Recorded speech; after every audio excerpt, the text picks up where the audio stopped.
Bismillahirrahmanirrahim. Assalamualaikum warahmatullahi wabarakatuh. Waalaikumsalam. Pemirsa sekalian, siaran langsung disampaikan dari Jalan Pahlawan nomor 1 Simpang 5 Semarang. Alhamdulillah pagi hari ini telah kedatangan Ibu Ira Bahaudin ya. Beliau adalah dulu itu jangan mantan dulu kepala Puslat ya, Pusdiklat ya, Pusdiklat Kesehatan namanya, Pusdiklat Kesehatan karena memang berganti-ganti ya Bu ya. Dan sekarang itu namanya Direktorat Peningkatan Mutu Tenaga Kesehatan, yang sebelumnya adalah Puslat SDM Kesehatan. Apa kabar Bu? Alhamdulillah menjelang di usia saya pensiun 10 tahun. Saya masih diberkahi Allah kesehatan. Alhamdulillah. Saya masih bisa ya, so far saya survive insya Allah setelah pandemi ya yang berat itu untuk orang-orang seusia saya mungkin. Ya harus hati-hati terus ya Bu ya. Iya, saya bersyukur hari ini bisa sampai ke Semarang ini yang sungguh di luar dugaan. Alhamdulillah ya. Jadi Ibu pensiun tahun berapa Ibu ya? Saya pensiun persisnya di 2013 ya Bu ya. Pemirsa sekalian, beliau adalah dulu termasuk yang mengelola seluruh pelatihan di Indonesia, seluruh balai pelatihan maupun balai besar Ibu ya, ada di bawah Ibu. Dan kebetulan Ibu berkunjung ke Bapelkes Semarang ini dalam rangka juga menambah silaturahmi sebagainya Bu ya. Saya sangat hormat kepada Ibu atas kehadiran pada pagi hari ini. Ketika perancangan bangunan gedung Bapelkes Semarang ini, Ibu dulu yang merancangnya Bu ya? Ya masih dalam angan-angan. Waktu itu baru sempat survei ke beberapa karena kan Bapelkes ini adalah institusi vertikal pusat ya. Waktu itu kita agak menyesal sebetulnya pada saat otonomi daerah banyak sekali diserahkan Ibu ya. Bapelkes kita yang diserahkan daerah. Alhamdulillah sini Semarang masih bisa dipertahankan terus salaman. Dan waktu itu saya mulai dengan merancang untuk memperbaiki institusi kita Diklat, baik fisik maupun program-programnya. Mulai dengan kantor kita di Pusdiklat Hang Jebat ya. Lalu kita merancang bangun di Batam. Dan alhamdulillah mulai saya mencari tanah sampai membangunnya. Iya, ceritanya dari orang-orang Batam Ibu bagaimana mencari tanah ya Bu ya? Iya, dengan harga Rp5.000. Waduh. Dan alhamdulillah itu bangunnya mudah sekali dan sebetulnya banyak sekali kerjasama kita dengan Singapura. Betul. Dengan Dr. Iman sebagai Kapus Dinaka sebetulnya cita-citanya membangun itu Batam dengan sini itu akan bersinergi ya, Bu, ya? Untuk melatih tenaga kesehatan yang qualified dalam rangka ekspor tenaga kesehatan kita ke luar negeri. Kerjasama dengan institusi di Singapura.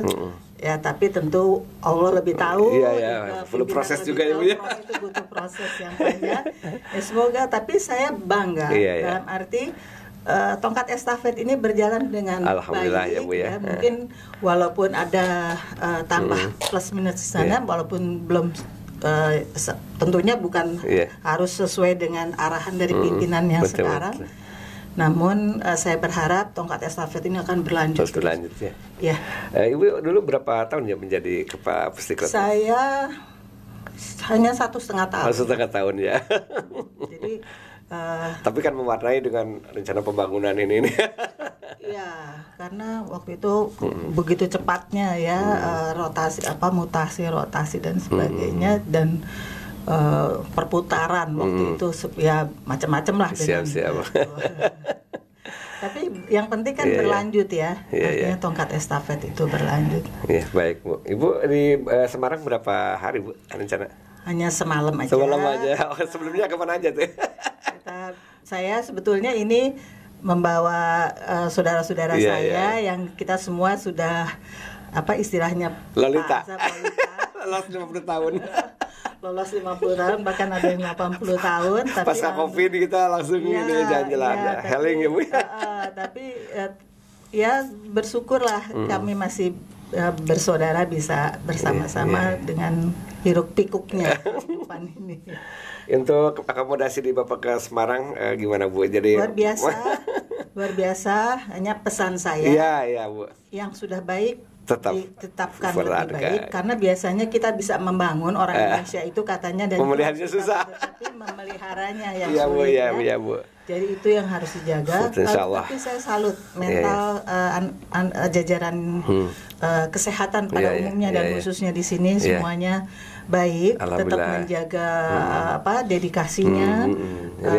Sopan santun anak muda ini memang luar biasa. Anak-anak sekarang di dalam kita harus menyadari kesehatan itu adalah institusi yang penting ya. Penting karena apalagi sekarang mayoritas masyarakat itu sangat tergantung kepada institusi kesehatan.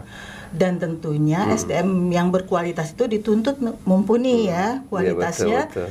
Tanpa institusi diklat yang baik. Itu dulu alasan saya kenapa diklat harus institusinya baik, fasilitasnya harus baik. Bahkan dulu bus aja kita nggak punya. Saya dimarah-marahin di Roren dulu. Tapi pada waktu ini mulai tahun berapa tuh bisnya baru-baru Ibu ya? Iya, saya dimarah-marahin minta bus. Saya ingat waktu itu Kak Roren ini siapa yang nggak bisa disebut. Saya bilang enggak. Saya harus punya. Akhirnya sekarang semua saya lihat wah, Ibu kalau jalan-jalan ke Bapakes atau mereka walau bagus. Iya, saya bangga. Ternyata saya pernah di Roren itu banyak sekali membantu saya dalam bekerja dimanapun saya di tempat. Baik, Bu. Karena silaturahim kita selalu betul. Itulah intinya Pak ya. Iya. Jadi dimanapun kita berada, selain ada kepentingan dan aturan atasan bawahan, yang penting itu silaturahmi, Bu. Iya. Saya juga menanamkan kepada teman-teman, saudara-saudara juga adik di sini untuk selalu silaturahmi, jangan melihat atasan bawahan. Iya. Itu yang penting, Ibu. Dan saya selalu merasa bukan bangga ya, selalu merasa surprise gitu. Saya sudah sekian lama pensiun, kemana aja saya pergi. Saya apalagi institusi Diklat itu kan udah jalannya banyak ya di mana-mana. Saya hanya sekali dua kali datang, tapi suka selalu minta ibu saya dulu ini gitu. Padahal saya mungkin itulah silaturahimnya. Bu. Gitu. Yang Bu, gambaran Ibu ketika merencanakan Batam sama Semarang ini, Bu ya. Kebetulan memang belum tercapai itu cita-cita Ibu. Harapan Ibu untuk ke depan bagaimana, Bu? Ya sebetulnya itu baru sedikit ini aja karena waktu itu saya sama Pak. Kita kan dulu kapus-kapus dekat zamannya Pak Zul, zamannya Pak Iman, Pak Iwan gitu kan. Kita terus Pak Iman punya ide begini gitu kan, dia sebagai Kapus Diknakas kan waktu itu dia harus merencanakan tenaga yang untuk ekspor dan sebagainya gitu loh. Ya waktu itu baru rancang-rancang, belum sampai kepada definitive program sebetulnya. Tapi alhamdulillah Pak Menteri sekarang juga mengharapkan peningkatan kompetensi itu baik untuk pemenuhan tenaga kesehatan dalam negeri maupun luar negeri sekarang sedang dinaikkan. Kita punya transformasi kesehatan itu, Bu, ada 6 pilar. Nah, kita pilar yang kelima nih. Insya Allah tanggal 30 kita akan ada acara itu, Bu, untuk pemberian penghargaan kepada teman-teman dari Poltekkes, dari Bapakes dalam rangka menunjang peningkatan kompetensi kesehatan, Ibu. Walaupun tidak untuk kebutuhan keluar ekspor tapi kan kalau nggak salah saya dengar juga Kemkes juga punya program yang health tourism itu ya. Iya betul. Nah itu harus untuk menunjang kebetulan putra saya juga ada di Kementerian Pariwisata ya. Itu harusnya ada close collaboration dengan Kementerian Kesehatan menciptakan health tourism itu. Betul. Kenapa harus dari mulai pendidikannya, kebutuhan ini, programnya dan sebagainya. Nah itu mungkin yang muda-muda nih, saya sih hanya waktu itu ingat betul kita sering dulu dirancang saya sering ikut dengan Menteri Luar Negeri kita melihat di Thailand, lihat di mana-mana ya di itu untuk health tourism itu, padahal Indonesia potensinya luar biasa. Ya jadi kemarin juga alhamdulillah dengan Fakultas Kedokteran Undip akan tempat pelatihannya atau prakteknya itu akan di Bapakes Salaman. Nah itu selain ilmu kesehatan masyarakat public health ini kan juga akan disebutkan tentang health tourism nih. Jadi sudah cocok itu. Pas di sana kan ada Borobudur, ada Nepal Panjava, apalagi itu banyak sekali ya di sana. Sini kan dekat dengan Borobudur, Prambanan. Nah itu ciptakanlah. Dan Semarang potensial kotanya luar biasa besar ya, betul. Kota besar dengan segala fasilitasnya juga memadai, dan Bapelkes ini lokasinya luar biasa strategisnya, membanggakan. Mungkin harus kalau dari saya, tapi mungkin udah ide-ide ini kita harus punya semacam kayak showcase. Betul. Satu aja apa yang dimaksud dengan health tourism itu harus didefinisikan dulu gitu loh. Contoh ada satu, mungkin itu akan mereplikasi di mana-mana dengan beragam culture yang ada di sekitar wilayah itu. Termasuk itu Bu, rumah sakit kemarin kan Pak Jokowi udah resmi di Bali ya. Itu juga akan dengan health tourism. Dan kemarin pembahasan dengan Pak Sesjen itu terkait dengan Poltekkes yang Bali juga akan mendukung health tourism juga. Dan kita pun termasuk. Dan tiap-tiap daerah punya spesifik sendiri. Dan untuk pusat pelatihan health tourismnya nanti di Bapelkes Mataram Bu, yang sudah kembali lagi Bu. Nah itu Mataram juga salah satu tempat yang sebetulnya pengen saya kunjungi itu. Itu luar biasa juga di sana potensi. Ibu jangan jauh-jauh, nanti kunjungannya ya 7 Bapelkes. Sudah health tourism ke sana juga ada. Sampai terbukti hal itu sebagainya Bu ya. Emang itu yang harus kita kalau mungkin itu harus kita capai gitu. Insyaallah. Jadi nanti kalau Pak Asep punya satu kesempatan, punya satu jangan lupa itu mengingatkan penerusnya untuk jangan putus ke situ. Betul. Kita punya peluang yang besar. Insyaallah. Jadi kita telah ditetapkan atau diberikan amanah untuk mencapai target namanya IKU, indikator kinerja utama ataupun indikator kerja kegiatan.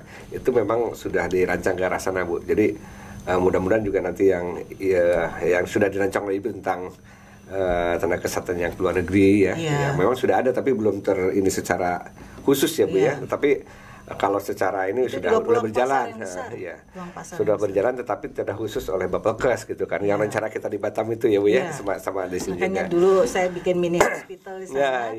Itu dalam rangka waktu itu Singapura sudah siap untuk paling tidak 300 orang per tahun. Betul. Tapi jadi saya sama di sana juga banyaknya kunjungan Bu. Termasuk dari Jepang datang. Nanti kami banyak pegawai yang tenaga kesehatan yang membantu orang tua di Jepang, lansia gitu ya. Mau dibawa ke Batam sebulan aja katanya di sana. Nanti mainnya ke Singapura sebagainya. Keburu Covid. Itulah kadang-kadang kan manusia hanya bisa berencana ya. Iya. Baik Bu, amanah Ibu yang cukup menarik dan memang sedang kita coba kembangkan lagi tentang health tourism ya, dengan pelatihan-pelatihan dan juga pendidikan di Poltekkes. Nah ini mudah-mudahan tercapai dengan ngobrol-ngobrol gini, diingatkan lagi. Refreshment aja betul. Bincang-bincang yang penting itu bagaimana mengingatkan kembali, mendorong, mensupport supaya hal-hal yang mungkin dulu belum tercapai dapat tercapai. Kepada seluruh pemirsa podcast Bapelkes Semarang, demikian bincang-bincang kita dengan Ibu Nasirah Baharudin. Ini mungkin kita akan dengarkan close statement dari beliau untuk bincang-bincang yang sangat singkat ini. Kebetulan Ibu ada di sini. Silakan Bu.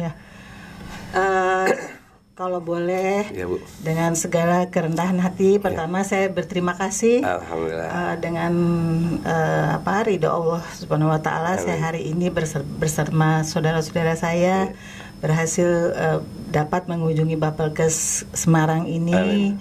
Walaupun saya sebetulnya besar juga keinginan mau lihat salaman ya, tapi waktu juga yang nggak memungkinkan. Lalu yang kedua, saya diterima dengan sangat baik. Dan saya mohon maaf sangat merepotkan jalan kesehatan di Bapelkes Semarang ini. Dan yang sangat membesarkan hati saya masih bisa ketemu junior saya yang sudah sangat membanggakan, Pak Asep. Insya Allah Anda sukses terus dengan seluruh jajarannya, dan tentunya untuk semua institusi kesehatan khususnya Bapelkes Semarang lebih maju dan terus maju. Pasti tantangannya akan lebih besar, namun saya percaya dengan ketekunan, kerja keras dan kebersamaan tentunya itu selalu 3 itu yang harus kita dan luar biasa integritas orang kesehatan itu sangat membanggakan. Dari saya hanya mengucapkan semoga kalian semuanya sukses, institusi maupun di seluruh jajarannya. Bukti pentingnya kesehatan selama 2-3 tahun ini ada COVID, kita dapat merasakan dan melihat bagaimana banyak korban jatuh dan sebagainya, dan sekarang sudah tertanggulangi. Itu berkat orang-orang kesehatan. Orang-orang kesehatan yang kompeten itu akan dilatihnya di mana? Di Bapelkes. Sekitar hampir 200.000 untuk tenaga vaksinator itu. Alhamdulillah. Kalau tidak ada kesehatan dan juga ada Bapelkes ya Bu ya, untuk pelatihannya tidak akan tertanggulangi ya Bu ya. Haji juga kita di front. Wah, sebentar lagi haji ya Bu ya. Betul, ini saya mengingatkan frontline. Betul. Tunjukkan bahwa tenaga, karena dulu saya mundur mandir. Saya dulu bingung kok saya orang Pusdiklat disuruh ikut rombongan haji sama Pak Asep, sama Ibu Menteri. Ternyata saya baru sadar, oh iya Diklat itu backbone yang besar sekali gitu loh. Untuk tenaga kesehatan haji, selamat, sebentar lagi Anda mengikuti pelatihan ya Bu ya. Kemudian bertugas haji harus serius, dan kompetensi Anda selama nanti di Mekah juga akan bermanfaat setelah mengikuti pelatihan di Balai Pelatihan Kesehatan, kemudian Balai Besar Pelatihan Kesehatan di Kementerian Kesehatan. Demikian, selamat berjumpa kembali di podcast Bapak ke Semarang. Wassalamualaikum warahmatullahi wabarakatuh. Assalamualaikum warahmatullahi wabarakatuh.